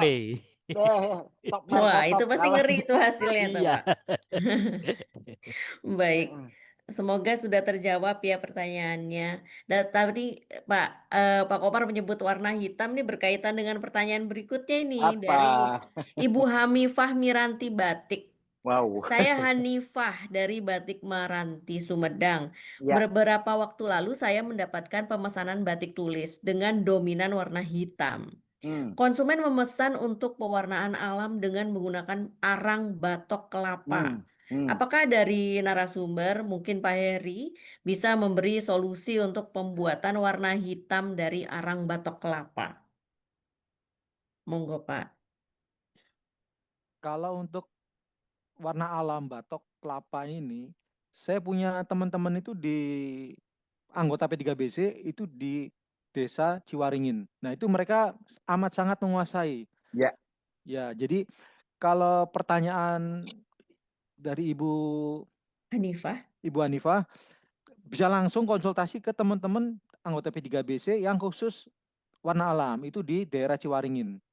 Itu mereka sudah biasa bukan riset, coba-coba menggunakan berbagai macam sumber warna alam yang bisa dicobakan untuk beberapa warna, Ibu. Termasuk arang batok kelapa ini ya, Pak ya? Mungkin, saya baru dengar soal arang batok kelapa ini. Tapi mungkin teman-teman yang di Ciwaringin sudah biasa. Gimana, Mas Broto? Selama kebetulan saya intent ke Ciwaringin ya. Untuk di Ciwaringin sendiri saya baru ini Pak, belum pernah lihat. Untuk hitam dengan arang batok kelapa. Yang saya tahu kemarin di Ciwaringin tetap pakai mahoni untuk hitam. Pakai daun mahoni. Yang saya tahu gitu Pak. Karena saya tidak mengerjakan sendiri, saya intent coba lihat workshop mereka untuk warna hitam dari daun mahoni ternyata. Gitu. Baik Ibu Hanifah, bagaimana? Ini Ibu Hanifah juga menanyakan apakah ada kontak di Ciwaringin? Ada. Mungkin Catat aja, dicatat ya. nih. Oh, monggo Bu, dicatat Bu. Bentar Pak. Bentar. Ini aja Pak Komar. Oke. Ibu Hanifah kan ada di grup anggota PPBI. Ya. Bisa bertanya di grup anggota, banyak yang ahli warna alam di situ. Siap. Bagus. Langsung Ide saja. yang bagus. Langsung saja di situ. Sudah pernah bertanya tapi belum ada yang menjawab. Ya. Karena warna hitam arang batok kelapa memang mungkin, saya juga belum tahu ya. Iya. Coba aja nanti kita coba arahkan lah ke siapa gitu. Di grup aja nanti, di grup anggota PPBI. Oke, baik. Kalau gitu kita langsung ke pertanyaan berikutnya, yaitu dari Ibu Yuli.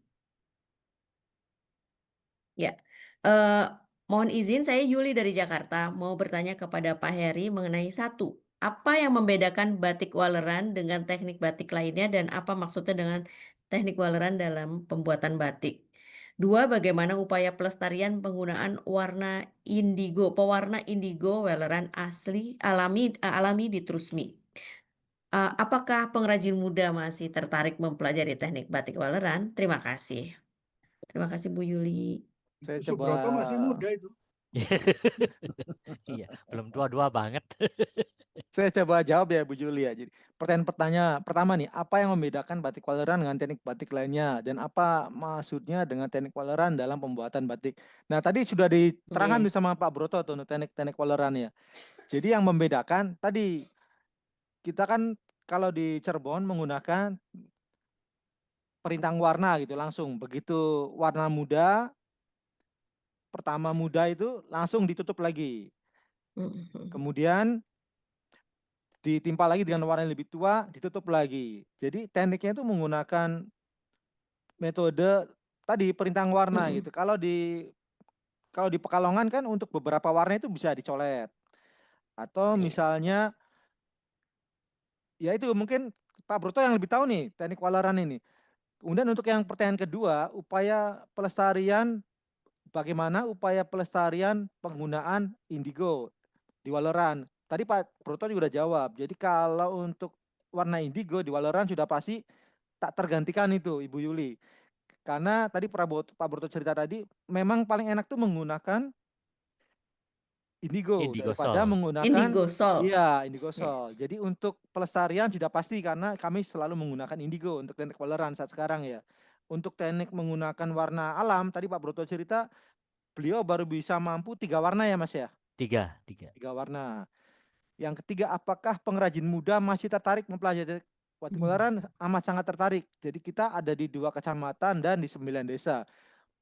Kalau untuk pengerjaan batik waleran yang menggunakan 4 warna, 3 gradasi, kemudian ada 4 warna, kita udah amat sangat bisa mengerjakan itu. Sampai di 5 gradasi itu masih bisa, 7 pun masih bisa. Tapi kalau di atas 9, ya tadi harus level Pak Broto. Betul Pak Broto? Benar.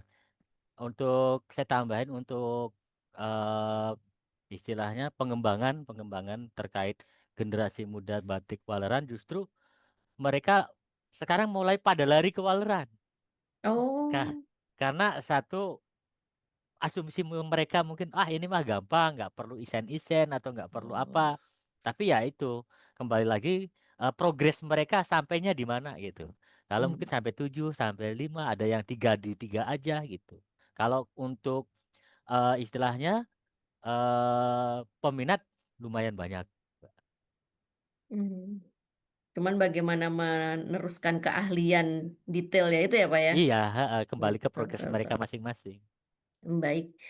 Kita langsung lanjut saja Pak, kemudian ke pertanyaan berikutnya, karena nanti kita masih ada kuis nih Pak.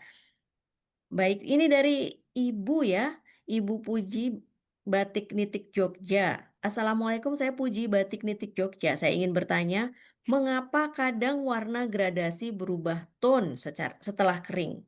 Dan bagaimana cara memprediksinya? Nah, ini Wah, Mas Broto ini ahlinya nih. Bagaimana Ayo Mas? Mas Broto, lakukan. Oke, kenapa warna saat digradasi terus berubah gitu ya?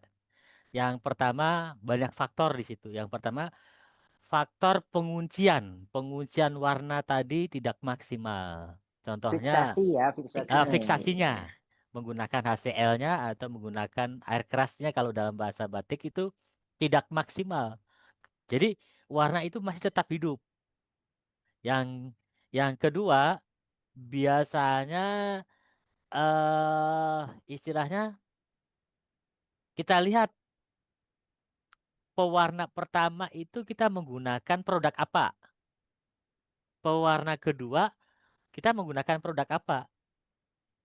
Jadi kalau pewarna pertama misalkan kita menggunakan produk A, sementara untuk pewarna kedua kita menggunakan produk B, itu pasti beda hasilnya. Jadi untuk Mas Broto dijelaskan, jangan produk bahasanya misalkan zat indigosol dengan kualitas A, misalnya dari buatan Cina atau buatan itu, biar lebih jelas. Iya. Jadi misalkan untuk gradasi pertama itu menggunakan indigosol produksi dari Cina. Sementara untuk gradasi kedua tiba-tiba kita kepengen yang cari yang lebih bagus. Kita ambil produk dari Jepang, indigosolnya untuk pewarna kedua. Itu akan riskan banget. Ya. Akan riskan banget dan nanti pasti kewalahan untuk bagaimana mengatur ritmenya, step-stepnya, terus nggak jatuh. Terkadang kalau biasanya di awal kita pakai produk standar, terus yang kedua kita pakai produk premium, ya otomatis warnanya drastis, loncat. Sebenarnya itu gradasi 3, itu sebenarnya harus muncul di gradasi 9 misalkan, kurang lebih seperti itu. Itu kurang lebih seperti itu ya, terkait dari warna tentang batik Megamendung. baik, terima kasih. Terima kasih Pak Broto. Udah di-okein sama Pak Komar juga ya. Mudah-mudahan mudah-mudahan Ibu Puji puas. Baik, pertanyaan terakhir nih sebelum kuis dari Gada Bimo Nugroho. I assume ini Bapak ya, Bapak Gada Bimo. Izin bertanya, saya Bimo dari Klopedia. batiklopedia.com. Hmm. Pertanyaan 1, apakah pengakuan Indigeo otomatis meningkatkan harga jual batik di tingkat perajin atau hanya menaikkan nilai branding di tingkat kurator atau distributor? Pertanyaan kedua, bagaimana mekanisme distribusi manfaat ekonomi setelah pengakuan Indigeo? Apakah ada sistem yang memastikan perajin menerima margin lebih tinggi? Dan yang ketiga, apakah ada program turunan, misalnya akses pasar, pelatihan, pembiayaan, dan kontrak pembelian yang menyertai pengakuan Indigeo untuk menjamin keberlanjutan ekonomi perajin? Baik, Saya coba jawab dulu ya Bu Wayan ya. nggih, monggo Pak. Untuk yang pertama, apakah pengakuan Indigeo otomatis meningkatkan harga jual batik tingkat perajin? Nanti dulu. Kalau pengrajinnya itu anggota KIMPIG, kemudian batiknya itu diberikan label QR code dari KIMPIG, sudah pasti meningkatkan harga jual. Bagus. Sama aja menjual motor bodong dengan motor yang ada BPKB-nya. Walaupun sama-sama motor, tapi yang satu ada BPKB-nya, sudah pasti lebih mahal yang ada BPKB-nya. Itu jawabannya. Mas Bimo ya. Iya, Mas Bimo. Kalau misalnya pengrajinnya menjual batiknya tanpa identitas, tanpa pengakuan QR code dari KIMPIG, sudah pasti harga jualnya sama dengan batik-batik yang dijual yang selain ada indikasi geografis. Karena tidak melalui kurasi. Betul Pak Komar. Itu jadi sudah pasti meningkatkan kalau menyertakan label. Ya. Iya, betul. Pertanyaan yang kedua, bagaimana mekanisme distribusi manfaat ekonomi setelah pengakuan Indigeo? Apakah ada sistem memastikan perajin menerima margin lebih tinggi? Kalau dari pengusahanya menjual lebih tinggi karena ada label QR code Indigeo, itu kami diimbau untuk memberikan margin berapa persen ke perajin langsung. Jadi sudah pasti gitu. Kami dari KIMPIG itu berkomitmen supaya kami dengan menambah margin dari harga jual karena ada label IG itu, kami harus memberikan kewajiban. Ada kewajiban dari kami untuk memberikan presentasi ke pengrajin yang melakukan pembuatan batik waleran. Itu yang pertanyaan kedua. Yang ketiga, apakah program turunan, akses pasar, pelatihan, pembiayaan, yang menyertai pengakuan Indigeo untuk menjamin keberlangsungan ekonomi perajin? Sebentar. Pertanyaan ketiga nih, apakah ada program turunan? Gimana Pak Komar? Nomor 3 ini saya belum ngerti nih pertanyaannya nih. Apakah ada program turunan? Ya, jadi gini, sekarang ini dengan adanya dibentuknya KMPIG itu, KMPIG kan menerima ya dari pendaftaran perajin yang menjual produknya itu kan dikumpulkan dan kita sudah punya saldo berapa M tuh. Nah, nanti mudah-mudahan itu nanti saya sudah meminta kepada ketua KMPIG ini, ayo uang dari hasil pendaftaran orang-orang yang produknya disertifikasi dengan QR code itu nanti akan dikembalikan untuk pelatihan dan segala macam. Maksudnya begitu itu. Jadi apakah nilai turunannya itu diberikan nggak kepada anggota gitu. Nah, tadi ingin saya tambahkan kaitannya dengan ada kenaikan harga itu dan dikembalikan kepada perajin itu tertulis di dalam kode keterunutan. Karena di kode keterunutan itu yang melakukan proses walerannya itu siapa gitu kan, yang mewalerinya itu siapa ditulis. Nah, jadi itu biasanya harapan dari Kementerian Hukum RI itu yang telah komunitas yang telah menerima sertifikasi IG itu nanti harus berbagi kepada perajin gitu kan Mas Haji ya? Mas Haji ya, gitu. Betul. Dan itu kita sudah melaksanakan karena apa? Ya berbagilah bahasanya gitu kan. Kita mendapatkan harga yang lebih, kita berikan kepada yang mengerjakannya juga. Oke, Pak Bimo terjawab semua Pak Bimo. Bagaimana Pak Bimo? Ya, semoga terjawab ya.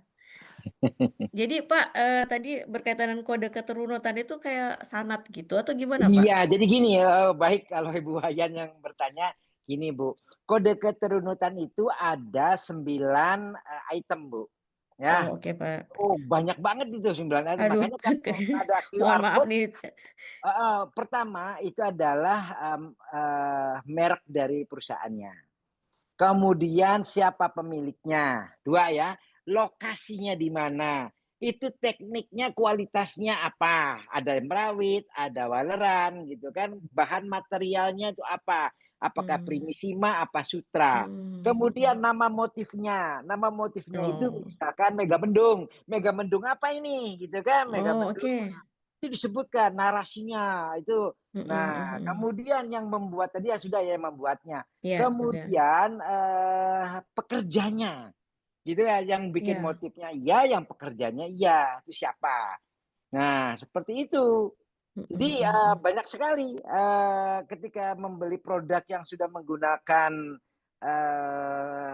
penanda sekarang QR code itu nanti bisa di-scan dan itu lengkap Baik. sekali akan keluar. Jadi jati diri dari selembar kain gitu ya, Ya, Pak jadi ya? itu bahasanya untuk penanda otentisitasnya gitu loh. Jadi Baik, ketika baik, produk Megamendung ini dibawa ke luar negeri, misalnya pameran ya, gimana, ya itu tinggal untuk membuktikannya benar nggak gitu. Oke, Ya betul, seperti betul. kemarin misalnya di Inakraf, si A, si B, kalau ini berarti sudah dimonitor oleh KMPIG, artinya kualitasnya itu karena untuk mendapatkan grading kualitas itu di KMPIG itu punya ahlinya.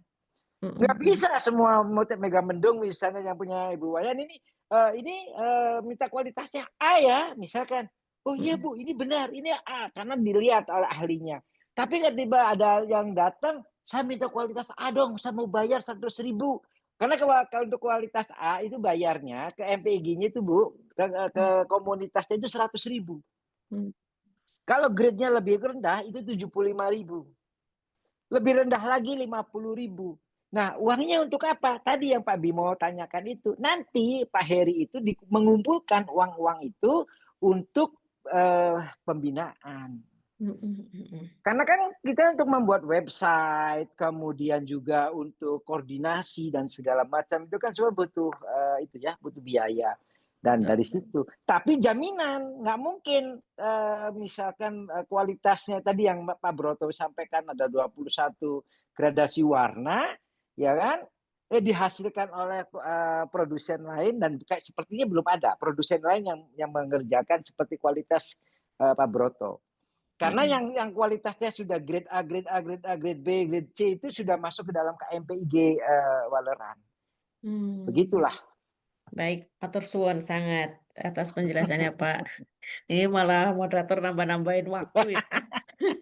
Baik Pak, kalau begitu kita masuk ke kuis Pak. Siapa yang mau berkenan untuk memberikan pertanyaan pertama mungkin? Pak Pertanyaan Heri ya? dari saya Bu Wayan ya. Pak Heri dulu ya. Pertanyaan saya ini tidak berlaku untuk anggota KMPIG Batik Tulis Merawi dan Waleran. Juga tidak berlaku untuk anggota P3BC. Waduh. Karena pertanyaan ini susah ini. Jadi untuk nanti yang menjawab bisa menjawab dengan raise hand ya Pak ya? Boleh. Siap-siap ya. Jadi IG ini amat sangat sulit untuk mendapatkan IG ini. Maka kita pengajuannya pun harus benar-benar prepare-nya luar biasa gitu. Dan juga dukungan dari kepala daerah harus mendukung penuh itu. Pertanyaan saya, untuk batik tulis Waleran, siapakah yang membuat dokumen deskripsinya? Silakan dijawab. 1 batik Waleran hadiahnya, batik tulis Waleran. Siapa yang membuat dokumen deskripsi batik tulis Waleran? Kalau yang nyimak di awal tadi udah. Ya, itu ada di slide pertama itu. Iya. Bu Mirlani tuh, Bu Mirlani dari Singapura. Apa Bu? Jawab Bu. Ibu silakan yang mau jawab. Mana Bu Mirlani? Ngomong cucu Bu Mirlani. Monggo Bu Mirlani. Ayo Bu, siapa yang buat Bu? Tuh, udah nongol tuh. Udah dijawab tuh APBBI bukan? Bukan. Siapa tuh berarti jawabannya Nama orang. seseorang. Nama orang.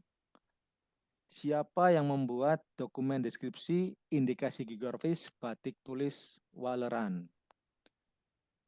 Boleh saya jawab, Pak Heri? Komar. Siapa itu jawab? Ibu Yuli apa siapa itu? Bu Pak Mirlani. Komar, Bu Bu. Mirlani. Pak Komar bukan? Komar. Bu Sri Pak Komar. Bapak. Bapak Komar. Pak Komar. Ibu Mirlani udah jawab duluan. Ini Ibu Mirlani ada di mana ini? Ada di Singapura. ngirim batiknya gimana ini Bu? Kalau Nanti kirim ke Surabaya aja. Oke. Nanti saya kasih alamatnya. Oke, Ya. selamat untuk Ibu Mirlani. Selamat mendapatkan 1 batik tulis indikasi geografis Waleran. Luar biasa Bu Mirlani. Satu gradasi nggak tuh? Satu gradasi. Dong. Minimal itu dengernya separuh-separuh nih ribet cucu sana sini. boleh. Untuk pertanyaan kedua dari Pak Komar. Pertanyaan kedua, Baik. silakan. Masih kaitannya dengan dokumen deskripsi ya. Itu biasanya kementerian itu akan memeriksa 2 kali. Pertama pemeriksaan apa dan kedua pemeriksaan apa. Nah, baru setelah 2 diperiksa itu lulus, sertifikat itu keluar. Silakan. Pemeriksaan apa dan kedua pemeriksaan apa. Ada tuh di depan tadi udah. Pertanyaan gampang. Silakan yang mau menjawab. Ayo. Hadiahnya itu batik Mega Mendung loh, tulis Ya, loh. batik menulis. Pemeriksaan sketsa dan maleri. Siapa yang jawab itu tadi? Ibu Hanifah, bukan Bu? Salah.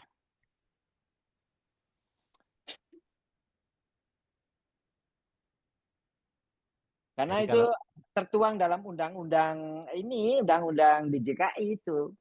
Pemeriksaan Apa? Ibu Yuli, mangga mau jawab Ibu Yuli? Apa namanya yang di itu HMRI ya, Kementerian Hukum dan HAM ya tadi. Ya. Sertifikat IG. Pemeriksaan tadi pemeriksaan ya substansi. Substantif. Substantif ya, substantif. Pertamanya pemeriksaan apa, keduanya pemeriksaan apa. Baru kalau lulus, dua-duanya lulus, nah baru Dani dapat sertifikat. Pemeriksaan intelektual komunal. Bukan. Bukan Bu, bukan. Ayo masih boleh kesempatan. Ya, satu lagi siapa yang mau ngejawab? Saya tadi terlupa tadi. Sudah? Pertama, salah ya Ibu ya. Pemeriksaan administratif. Ini siapa nih? Siapa yang jawab nih? Sebutkan nama dong Bu. Pak Komar dari Indramayu. Oh, Ibu EN ya, Indramayu. Yo, Bu EN. Pemeriksaan dokumen administratif dan teknis. Pemeriksaan administratif sama substantif. Iya, betul sekali. Karena sudah dapat indikasi geografis ini Bu EN ya. Betul. Complongan. Masya Allah, Indramayu. Selamat Baik, Bu M. Ya. Terima kasih. Silakan yang ketiga, pertanyaan yang ketiga. Yang ketiga Pak Broto. Yang ketiga dari Pak Broto, silakan pertanyaannya. Saya kasih untuk Pak Haji Agus aja. Oh, Pak Haji Agusnya diam aja dari tadi. Ya ada. Narasumber ketiga nih. Iya. Sebelum pertanyaan tadi Bu EN, nomor WA-nya tolong dikirim ya ke saya, alamatnya 08129296628. Tolong yang nanti di untuk grup ya Mas Agus ya? Iya. Ya. Untuk pengiriman hadiahnya. Siap. Nah, dari 9 yang oh ya Bu Mirlani saya kirim ke Surabaya ya hadiahnya. Oke, baik, terima kasih. Dari 9 indikasi geografis batik yang mendapatkan indigio dari Jawa Tengah ada 1, 2, Jawa Tengah ada 2 ya Pak Komar ya? Iya. Jawa Tengah ada 2. Sebutkan 1 saja indigionya. Ini maksudnya Indigio provinsi apa? Indigio. Nama batiknya. Nama batiknya. batik indigo. Indigio Dari apa? Jawa Tengah ada 2, satu saja sebutkan. Pitik bukan? Pitik DIY, Pitik Di DIY. bukan Jogja ya. Jawab bisa nggak? Jawa Boleh, Tengah. boleh, Siapakah, boleh. siapakah? Nia. Oh, Mbak Nia. Ayo nih. Batik itu dari lasem, getih, ayam sama bakaran ya, pati. Iya. Salah. Satu aja. Bukan. Ige? Bukan getih ayam. Gitu pitik. Salah. Batik tulis lasem dari Rembang. Betul, batik tulis Siapa tuh? lasem. Ibu Sip. Ibu siapa yang Hanifah. Ibu Ya, Hanifah. jadi yang dapat indikasi geografis itu batik tulis lasem, bukan getih Batik abang bakaran getih dari pitik. Pati. Ya, berarti ada 3. Waleran Bukan. Bakaran Pati belum dapat, nggak dapat. Yang dapat Wonogiren, Ibu. Wonogiren. Wonogiren, Kemekan. Jadi Jawa Tengah ada 2, sarung batik Pekalongan dan batik tulis lasem. Jadi yang tadi Bu Hanifah sebutkan batik tulis lasem betul sekali, tepat. Nanti hadiahnya kita kirim ke tempat Ibu dari Batik Avian. Jadi semua hadiahnya baik 3 buku dan 3 batik tulis Waleran atas support dari narasumber kita Pak Heri Kismo dari Batik Avian Rusmi Cirebon. Luar biasa. Aduh. Yang ikut di sini nggak boleh ikut nanya, nggak boleh ikut jawab ya Pak ya. Nggak boleh. Baik. Baiklah, dengan demikian. Oh, Bapak, kita belum foto Pak untuk dokumentasi. Silakan, saya nggak bisa motret nih lagi. Ivan. Kita kasih aba-aba ya. Slide pertama ya. 2 slide ya. Bentar, saya belum. Ya. 1, 2, 3. Salam cantik. Slide kedua.